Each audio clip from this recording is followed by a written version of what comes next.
குப்பையை குப்பை தொட்டியில் போடுற அறிவு கூட தமிழ்நாட்டில் வாழ்கிற மக்களுக்கு கிடையாது அப்படின்றத மறுபடியும் மறுபடியும் நிரூபிக்கிறதுக்கு தான் இங்கே தேர்தல் நடக்குதே தவிர வேறு எதுவும் இல்லை.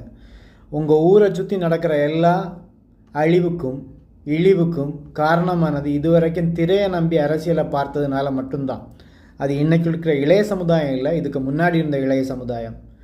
அதாவது ஒரு 30 ஆண்டுகள் 40 ஆண்டுகளுக்கு முன்னாடி அரசியலை எப்படி மக்கள் பார்த்தாங்க, திரையிலேருந்து வர்றவங்களை எப்படி பெரிதாக பார்த்தாங்கன்றது இருந்துச்சு. ஆனால் அதே நிலைமை திருப்பி வருதுன்னா அப்போ அந்த குப்பை, சமூக குப்பை இன்றும் கல்வியில் களையப்படவில்லை, கல்வி கொடுத்தது மூலமாக களையப்படவில்லை. அப்போ அந்த அளவுக்கு தரம் கெட்ட கல்வியை திராவிடம் இதுவரைக்கும் திணித்து இந்த மக்களை கெடுத்து வைத்திருக்கு.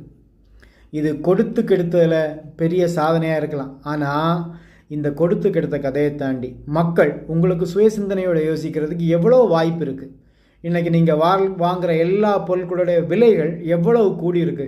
கிராமப்புறங்களில் இருக்கிற மக்கள் இதெல்லாம் ஒன்று சிந்திச்சு பாருங்கள். நீங்கள் நல்ல அரசியல் பேசுகிற நாம் தமிழர் கட்சியை ஏன் இந்த அளவுக்கு வெறுக்கிறீங்கன்னு எனக்கு தெரியலை. உங்ககிட்ட வர்ற ஊடகங்கள் எல்லாம் போலியான செய்திகளை கொண்டு வரதை மட்டுமே நம்பி நீங்கள் யாருக்கும் முட்டு கொடுக்கறதோட காரணம், அவன் தேர்தல் வெற்றி பெற்று ஆட்சி கட்டிலில் கூட அமையாமல் அவன் பண்ணுற அலப்பறை என்னன்னு பாருங்கள்.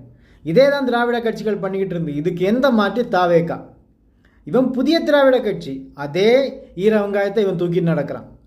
அதிலேருந்து எந்த கொள்கை விதத்தில் இவன் மாறிட்டான். இவனும் அதே மாதிரிப்பட்ட பைத்தியார கூட்டத்தை சார்ந்தவன் தான். பாருங்கள், இன துரோகி காங்கிரஸு கூட போய் சேர்ந்து ஒன்றா நிற்கிறாரு. இது திமுக தான் தூக்கி சமந்துக்கிட்டு வந்துச்சு. திமுக கூட இது வரைக்கும் கொட்டடிச்சுக்கிட்டு நடந்தவன் இன்னைக்கு தாவைக்கா கூட போய் கொட்டடிக்க போயிருக்கான். அவன் 5 பேரை உடனே கொடுத்தாச்சு. அந்த அளவுக்கு ஒரு தகுதி இல்லாதவர்களை, குப்பைகளை நீங்கள் எடுத்து தேர்ந்தெடுக்கிறீங்க தேர்தல் மூலமாக. ஒன்று நல்லா தெரிஞ்சுக்கிடுங்க, மக்களுக்காக எப்போவும் உங்கள் கூட சேர்ந்து நின்று பயணிக்கிற தமிழர்களை நீங்கள் உரிமையோடு புரிஞ்சுக்கணும் முதல்ல. ஏன்னா உங்களுக்கு அந்த முழு உரிமையும் இருக்குது. நீங்கள் தமிழ்நாட்டில் வாழ்கிற எந்த மொழி வேணாலும் பேசிக்க. ஆனால் இந்த நிலத்துடைய மொழிக்கும், இந்த நிலத்தோட பண்பாட்டுக்கும், இந்த நிலத்தோட அரசியலுக்கும் தெளிவான சிந்தனையை வகுத்து வச்சுக்கிடுங்க.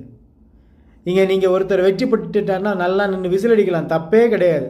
ஆனால் உன் வீட்டில் பிரச்சனை வந்துன்னா இந்த விசிலடித்த பிரச்சனை தீர்த்து வைக்குமான்றது நல்லா யோசி.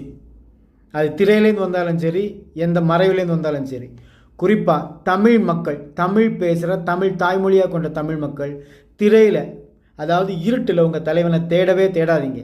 வெளிச்சமாக வந்து பாருங்கள். உங்கள் எல்லாருக்கும் தேடி பார்க்குறதுக்கு அறிவு நிறைய இருக்குது.